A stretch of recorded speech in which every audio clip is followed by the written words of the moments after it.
Que vous soyez dans le métro, dans votre canapé, tranquillement installé, je vous remercie beaucoup d'être sur le podcast d'Anapi en filigrane. Je vais vous conter aujourd'hui l'histoire d'Alix et le lion, une légende de Rochechouart que j'ai réadaptée. Bonne écoute.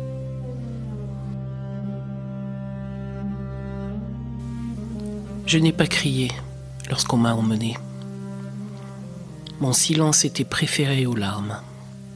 Je l'avais appris dès l'enfance.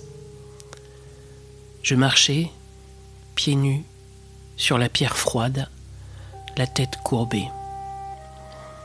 Les voix du château chuchotaient, rebondissant en écho sur les murs des couloirs. Je me sentais bien faible face aux accusations extérieures. Tous les habitants du château ainsi que le valeureux vicomte de Rochechouart, Aymeric VII, étaient couverts de honte. Je n'étais plus l'épouse respectée, mais la pécheresse. Ils m'avaient tout ôté. Ma robe, mes bijoux, mes chaussures et mon honneur. Il ne me restait plus qu'une longue chemise de lin blanc sur les os. À 20 ans à peine, je découvris que la vie d'une jeune épouse pouvait être brisée d'un seul discours.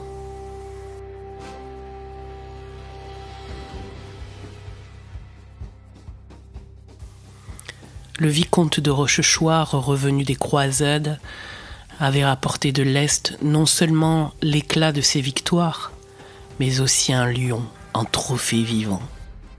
Offrande de gratitude pour son courage. Sa droiture était telle qu'il ne pouvait se permettre d'être associé à la moindre trahison. Il était donc nécessaire de se débarrasser de moi sans délai.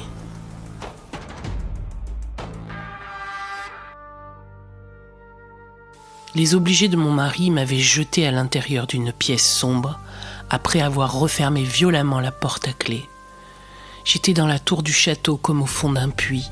Je m'assis par terre, le dos contre le mur, en me laissant glisser le long de la paroi. Une forte odeur musquée et d'humidité saturait l'air. Un bruit sourd frappait régulièrement le sol, tel le compte à rebours d'une mort annoncée. Alors que mes yeux s'habituaient à l'obscurité, je distinguai une forme allongée au centre de la pièce. Un léger frisson parcourut la masse. L'ombre déformait ses contours, révélant peu à peu une silhouette puissante. C'était un lion au pelage d'or vieilli, immobile.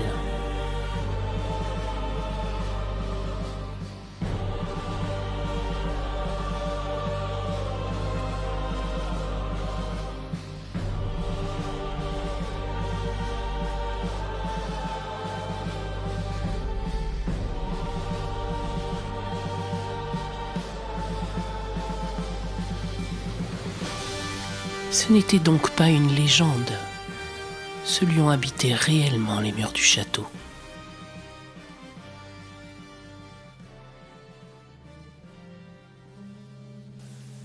Muette d'effroi, je fermai les yeux et je priai. La bête se leva et se dirigea vers moi d'un pas lourd et s'allongea à mes côtés. Nous sommes bien seuls, mon ami. Aurais-tu compris de quelle infamie on m'accuse, qui aurait trahi la main qui la nourrit et qui la chérit tant? Moi qui ai toujours repoussé les avances de ce pélitre d'intendant, l'homme à qui je suis dévoué n'a su me croire. Le vicomte a préféré prêter l'oreille aux affabulations de ce traître. Derrière le voile de l'autorité et le privilège de la confiance, l'intendant n'était qu'un homme fruste, prompt à s'emporter dès qu'on osait lui résister. Mes refus répétés avaient attisé en lui une rancune tenace qui ne demandait qu'à éclater. Le lion cligna lentement des yeux, comme pour me dire qu'il comprenait, ou peut-être qu'il feignait de comprendre. Sa respiration chaude et régulière m'apaisait. En signe de reconnaissance, je posai ma main sur son flanc, sentant sous mes doigts la puissance tranquille de sa musculature. Toi, tu ne me juges pas. Ici, dans ce lieu où tout le monde m'a trahi, tu es le seul qui ne doute pas de moi. Un grognement modulé, bas et souple, résonna, amplifié par l'espace circulaire et vertical de la tour. Ce n'était ni de la colère, ni de la menace, mais quelque chose qui ressemblait à de la compassion. Je compris alors que ce lion n'était pas qu'une bête sauvage. Je me levai et le lion avec moi. Il avança, m'invitant à explorer la pièce. Les murs semblaient s'étirer dans l'ombre, et je discernais des traces de vie passée. Un fémur encore entouré de sa chair, une chaîne suspendue reliée à un anneau dans le mur, de l'eau dans une grande écuelle de cuivre et de la paille formant un nid. Le lion secoua la tête comme pour m'indiquer où m'asseoir. Ce premier jour avait été placé sous le signe de l'injustice. Mes pensées s'entrechoquaient, Aymeric, l'intendant, le regard des gardes et le jugement de toute une cour. Chaque souvenir revenait comme un coup de lame, et je sentais ma poitrine se resserrer sous le poids du silence. Bien qu'angoissé, je constatais que l'animal demeurait paisible, comme s'il m'invitait à déposer les armes. Je m'allongeai et je m'endormis dans la paille. Le temps commença à se dissoudre, et mes espoirs de survie avec lui. Parfois, les heures s'étiraient comme des fils sans fin. Parfois, elles étaient rythmées par le battement sec de la queue de cette présence fauve. Le deuxième jour, quelque chose changea en moi. Je n'étais plus l'adolescente insouciante que j'avais été. C'était comme si la bête avait déposé en moi une part de sa force brute, un feu que je n'avais jamais osé approcher. Cette expérience me transformait, et nul ne pouvait deviner ce qui désormais se tramait en moi. Au troisième jour, ni plainte, ni peur. La prise de conscience avait fait son chemin. Je n'étais plus une proie recroquevillée dans l'ombre, mais une reine dans son sanctuaire. J'avais compris que mon honneur ne dépendait plus du pardon d'un seul homme. Et même si le lion me dévorerait, je souhaitais que la justice divine s'abatte sur ces terres. Ayant retrouvé une certaine confiance en moi, je me tins debout, le dos droit, et me mis à marcher dans la tour comme un fauve en cage. Chaque pas résonnait comme une déclaration d'existence, comme si mes talons imprimaient leur vérité dans le sol de glaise. Le lion m'accompagnait dans cette révélation tel un frère d'armes, gardien d'une vérité qu'aucun mur ne pouvait étouffer.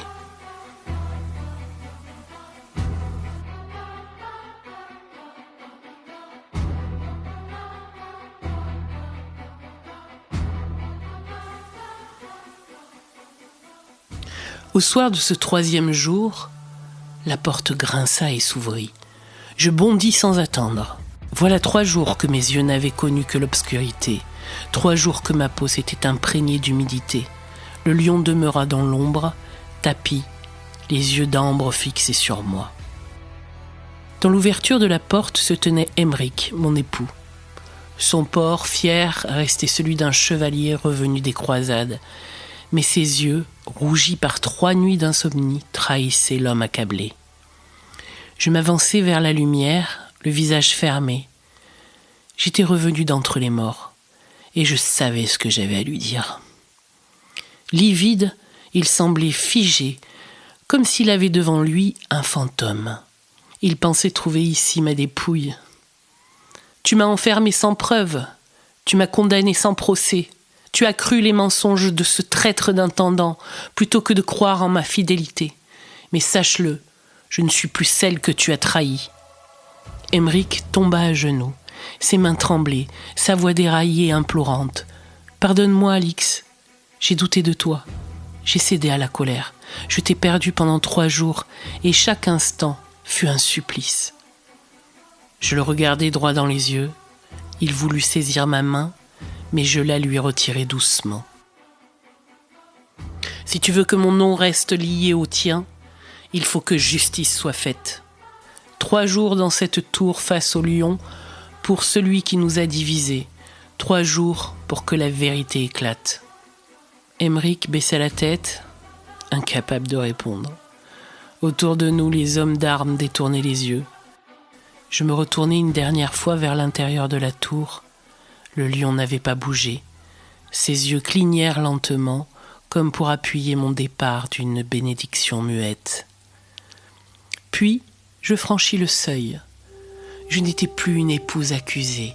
J'étais le miracle qui avait survécu au lion et qui désormais dictait sa propre loi. Les gardes emmenèrent l'intendant à la tour, les mains liées. Celui qui jadis paradait dans les couloirs en homme sûr de lui n'était plus qu'une carcasse tremblante.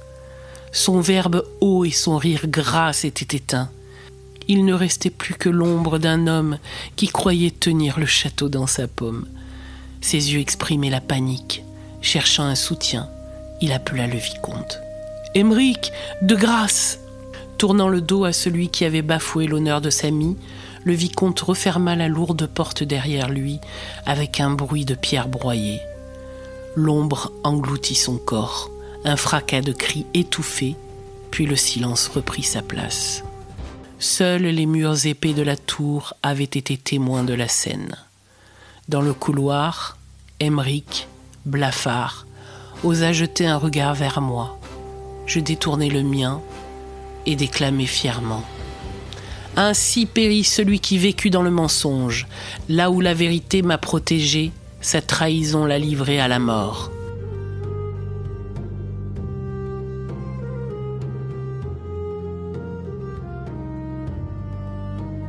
Le jugement avait été rendu. Les tailleurs de pierre s'affairaient à sculpter dans la roche l'image de ce lion qui deviendrait le futur gardien de notre mémoire. Je demandai qu'on m'ouvrît la porte une dernière fois. Les gardes hésitèrent. Pourtant, nul n'osa s'y opposer. À l'intérieur, le lion, maculé de sang séché, m'attendait. Il se leva lentement et vint poser son front contre ma main. « Tu n'es pas né pour être en prison, lui dis-je. » Je le guidai vers la sortie. Les gardes reculèrent terrifiés. La bête franchit le seuil du château, la crinière caressée par la lumière du matin. On eût dit un roi exilé qui retrouvait son royaume. Je l'accompagnai au-delà des murailles, sur les terres boisées du domaine, là où il vécut en maître. Le lion s'arrêta, se tourna vers moi et me lança un dernier regard. J'eus un instant le sentiment qu'il avait tout compris. Puis il s'éloigna jusqu'à disparaître progressivement entre les arbres. Quand je revins au château, le soleil frappait déjà la tour. Dans son alcôve, la sculpture du lion taillée dans la pierre fixait l'horizon. J'eus alors cette certitude que je n'étais plus seulement la femme du vicomte de Rochechouart, mais une femme qui avait traversé l'injustice et la mort. De cette expérience, j'avais rapporté un allié plus précieux que tous les serments, ma propre force avec la puissance du lion.